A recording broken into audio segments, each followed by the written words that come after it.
সঁচাই কথা নাৰাখিলে জুবিন দাই মই কিহৰ কাৰণে এইটো লাইন লিখি দিছোঁ মানে এই যিটো ভিডিঅ' বৰ্তমান আপোনালোকে চাব ধৰিছে বা চাই আছে এই ভিডিঅ'টো টোটেলি এটা ট্ৰিবিউট টু জুবিন দা কাৰণ 930টাৰ ওপৰত ভিডিঅ' বনালোঁ মই আজিলৈকে সকলোতে সদায় হহুৱাব চেষ্টা কৰোঁ মানুহক কিন্তু যোৱাকালি যিটো দিন গ'ল তো সেই দিনটো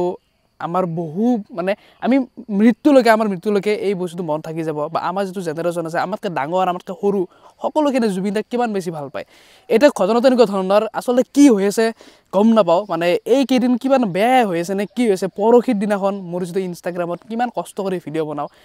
মই শুনা মতে কিছুমানে মানে মিলি কিনে কাৰণ হিংসা তো সেই আৰু মিলি কিনে মোৰ একাউণ্টটো বন্ধ কৰিলে সেইটোতো আৰু বেলেগ চেপ্টাৰ সেইটো কাৰণে গোটেই ৰাতি শুব নাপালোঁ তাৰ কাৰণে কাম কৰিলোঁ কিবা কৰিলোঁ আৰু বাদ দিয়ক সেইটো তাৰপিছত যোৱাকালি গম পালোঁ যে জুবিন দা আৰু আমাৰ মাজত নাই প্ৰথমেতো মই দেখি কিনে চক খাই গ'লোঁ তাৰপিছত চবকে ফোন কৰিছোঁ কাৰণ মই আধা ঘণ্টা তাৰ আগত মই জুবিন দাৰ মিমিক কৰিছিলোঁ জুবিনে যেনেকৈ কথা কয় মানে কৰোঁ আৰু মাৰ আগত এইগিলা বস্তু ভিডিঅ'ত কৰা নাযায় কেতিয়াও কাৰণ ইমান পাৰফেক্টলি যেনেকৈ নোৱাৰোঁ তো মাৰ আগত কেতিয়াবা কয় এইবিলাক তেনেকৈ মিমিক কৰিছিলোঁ আধা ঘণ্টা আগত আৰু সেইজন মানুহে যে নোহোৱা হৈ যাব সেই দিনটোত কেনেকৈ গম পাম জাষ্ট নিউজত দেখিলোঁ যে দাদাৰ অকণমান শাৰীৰিক অসুস্থতা হৈছে এনেকুৱা কিবা এটা এডভেঞ্চাৰ কিবা এটা হেৰি কৈছিল তাৰপিছত এনেকুৱা হ'ল মই বোলো চাগে নৰ্মেল চব ঠিক হৈ যাব তাৰপিছত সেই খবৰটো গৈ কিনে প্ৰায় 5 মিনিটমানৰ ভিতৰত গম পালোঁ যে জুবিন দা আৰু আমাৰ মাজত নাই নিশ্চয় আপোনালোকৰো সেইখিনি টাইমত কেনেকুৱা এটা লাগিছিল বা কি হৈছিল মই সেইটো বস্তু ফিল কৰিব পাৰিম কাৰণ যিটো নিজৰ মানে এনেকুৱা লাগিছে যে ঘৰৰ কোনোবা এটা নোহোৱা গ'ল কাৰণ যদিও আমাৰ তেজৰ সম্পৰ্ক কাৰো মানে আপোনাৰ হওক মোৰ জুবিন দাৰ লগত নাই তথাপিতো তাতকৈ বেছি ওপৰৰ এটা সম্পৰ্ক আমাৰ সকলোৰে আছে জুবিন দাৰ লগত আমাৰ মৰমৰ জুবিন দাৰ লগত আৰু এইটো মোক কৈ থাকোঁতে এনেকুৱা লগা নাই যে মই জুবিন দাৰ এটা ট্ৰিবিউট ভিডিঅ' এইটো আপলোড কৰি আছোঁ বা বনাই আছোঁ আৰু সঁচাই মই জুবিন দাক বহুত বেছি বেয়া পাইছোঁ কাৰণ কিয় গম পাইনে জুবিন দা যেতিয়া মই আজি এবছৰ আগত ভালদৰে লগ পাইছিলোঁ আৰু লাষ্ট মই সোণাপুৰতে একদিন লগ পাইছোঁ আমাৰ তেলচুৰা মই কিন্তু মোক একদিন মেছেজত নিজে ৰিপ্লাই কৰি এটা টাইমত সঠিক টাইমত মাতি কিনে তেখেত আহিছিল মই গোটেই ঘটনাটো আপোনালোক কৈ দিওঁ যিটো জোনালীত ষ্টুডিঅ' আছে জুবিন দাৰ নতুন ষ্টুডিঅ'টো আছিল তো মই এদিন এনে হোৱাটছআপ মেছেজ দিছিলোঁ যে জুবিন দা মই এনেকৈ ডে টু চেলিব্ৰেটি কৰোঁ তো আপোনালোকৰ এটা মই কৰিব পাৰিম নেকি ইংলিছত এটা পেৰেগ্ৰাফ বনাই ধুনীয়াকৈ দিলোঁ এনে দিছিলোঁ বুলি ৰিপ্লাইটো নিদিয়ে কাৰণ জুবিন দা মানুহ ক'ত আৰু সময় পাব কিন্তু তেখেতে মোক আধা ঘণ্টাৰ ভিতৰতে এটা ৰিপ্লাই দিলে যে come to my studio' at 8 PM tonight আৰু সেইটো মেছেজ মই স্ক্ৰীনশ্বট মাৰি ষ্টেটাছো দিছিলোঁ যোনে মোৰ সেই টাইমৰ পৰাই ফ'ল' কৰে তেওঁলোকে গম পাবই আৰু ইমানেই সঠিক টাইমৰ মানুহ যে তেখেতে 8টা বজাতে মোৰ নিচিনা এটা সৰু ল'ৰাৰ কাৰণে উপস্থিত হৈছিল তেখেতৰ ষ্টুডিঅ'ত আহিল কথা পাতিলোঁ আৰু তেতিয়া মোক কি হৈছিল তাতে গম পায় যে কি বস্তুটো মানে কনচেপ্টটো কেনেকুৱা সুধিলে যেতিয়া মই কথাখিনি ক'লোঁ যে তোৰ যেতিয়া 1 লাখ হ'ব তেতিয়া মই তোৰ তাত নিজে যাম সেই বস্তুটো মোৰ তাৰ মানে ইয়াতে লাগি আছে এই যোৱাকালি ৰাতিৰ পৰা যেতিয়া খবৰটো আহিল সেই হ'ল যে জুবিন দাই মোক কথা দিছিল যে 1 লাখ হোৱাৰ পিছত মোৰ তাত আহিব আৰু ময়ো বহুত বেছি মানে ডাঠি কৈছিলোঁ আপোনালোকে নিশ্চয় গম পায় যোনে মোৰ ভিডিঅ'বিলাক চাই যে প্ৰেংক কল কৰিব নোৱাৰিব পাৰোঁ বাট মোৰ তাত এটা এপিছডটো জুবিন দাৰ লগত পাবই মই কৈছিলোঁ ইহঁতৰ মোৰ সন্মুখত আছে ইহঁতেও গম পাব মোৰ সন্মুখত মানে বহুতোকে কৈছোঁ আৰু এইটো এটা বিশ্বাস কৰক মোৰ লগত জুবিন দাৰ সেই শ্বুটটো কৰিব যোৱাৰ কাৰণে 20-25জন ল'ৰা মোক সদায় সেইখিনি ফোন কৰিছে যে মোক নিবি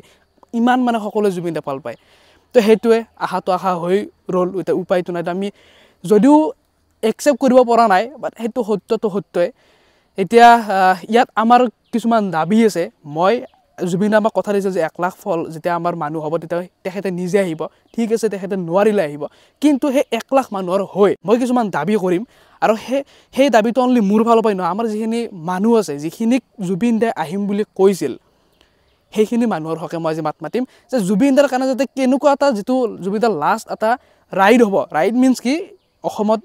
চাগে এই ভিডিঅ'টো দিয়ালৈকে আহিবও পাৰে জুবিন দা ছিংগাপুৰৰ পৰা যাতে এনেকুৱা এটা হওক লাষ্ট 100টা বছৰ 200টা বছৰলৈকে যাতে এনেকুৱা কাৰো না হ'ব না আগতে 200 বছৰ আগতে হৈছিল এনেকুৱা এটা হ'ব লাগে যিটো গোটেই ৱৰ্ল্ডে গম পায় যে হু ইজ জুবিন গাৰ্গ সেইটো যাতে গম পায় যে জুবিন দাৰ যিটো অৰা অলৰেডি মানুহ দেখিছে তথাপিতো এনেকুৱা এটা অসম চৰকাৰৰ মাননীয় মুখ্যমন্ত্ৰীৰ বোলে এইটোৱে অনুৰোধ যাতে এনেকুৱা এটা কিবা এটা কৰিব লাগে যিটো ফুল্লি ৱৰ্ল্ডখন কপাই দিয়ে আৰু 2 নম্বৰ কথা জুবিন দাৰ কাৰণে এনেকুৱা এটা মিউজিয়াম লাগে য'ত আমাৰ আহিব লগা যিটো জেনেৰেশ্যন বা নতুন জেনেৰেশ্যনখিনিও বা আমি যাতে চাব পাৰোঁ জুবিন দাৰ প্ৰত্যেকটা বস্তু আমি স্পৰ্শ কৰিব পাৰোঁ যদি জুবিন দাক নেক্সট টাইম লগ নাপাম চুব নোৱাৰিম জুবিন দাক তথাপিতো যাতে আমি তেখেতৰ যিখিনি স্মৃতি আছে সেইখিনি এটা মিউজিয়ামত ধুনীয়াকৈ দেখিব পাৰোঁ আৰু শুনাত বেয়া শুনিব পাৰে কিন্তু জুবিন দাক বহুত বেছি মানুহে ইউজ কৰিছে আপোনালোকে হয়নে নহয় একবাৰ এইটো মাথা লগাব বহুত বেছি মানুহে ইউজ কৰিছে ক'ৰবাৰ প্ৰগ্ৰেম পাতে কিবা পাতে তাত মানে সেই ক্ৰেজটো আনিবৰ কাৰণে কাৰণ গম পায় জুবিন দাক ইউজ কৰিলে সেই ক্ৰেজটো পাই যাব সেই হেৰিটো পাই যাব তাৰ কাৰণে জুবিন দাক ইউজ কৰে তাৰোপৰি মই এই ক্ষেত্ৰত এটা কথা মানে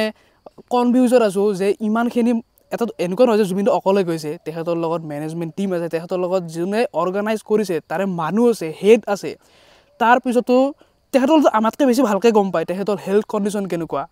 হয়নে নহয় আমি গম পাওঁ বাট আমাতকৈ বেছি তেওঁলোকে গম পায় তেখেতৰ হেল্থ কণ্ডিশ্যন কেনেকুৱা অলৰেডি হৈ আছে কিমানবাৰ তেখেতৰ চিৰিয়াছ কণ্ডিশ্যন গৈছে তাৰপিছতো সেই সাগৰত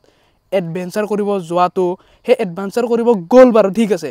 আমাকে নিশ্চয় গম পায় যিকোনো এডভেঞ্চাৰ কৰিব গ'লে তাত আমি চহী মাৰিব লাগে যে সম্পূৰ্ণভাৱে ফিট বা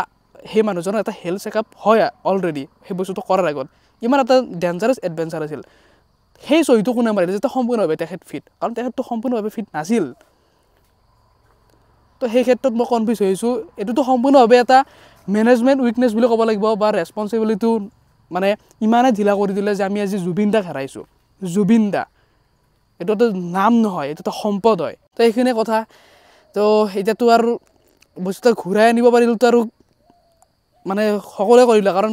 জান দি দিব বাট জুবিন দাক আনিব লাগে সেনেকুৱা ধৰণৰ আছে সকলোৱে জুবিন দা যিখিনি আমি ফেন আছোঁ চ' সেইটোৱে এতিয়া মোৰ এইখিনি মানে অসম চৰকাৰৰ অনুৰোধ যাতে এনেকুৱা এটা হ'ব লাগে যিটো ৱৰ্ল্ডে গোটেই গম পায় এনেকুৱা এটা ৰেকৰ্ডটো অলৰেডি জুবিন দা বনাত হৈয়ে গৈছে সেইটো আৰু ক'বই নালাগে তো সেইটো যাতে এনেকুৱা এটা ৱৰ্ল্ডত চবে যাতে প্ৰত্যেকজনতে জুবিন গাৰ্গ এটা যোনে চিনিও নাপায় তেখেতে যাতে এই বস্তুটোৰ কাৰণে গম পায় লগতে মিউজিয়ামটো বহুত বেছি ইম্পৰ্টেণ্ট আমাৰ কাৰণে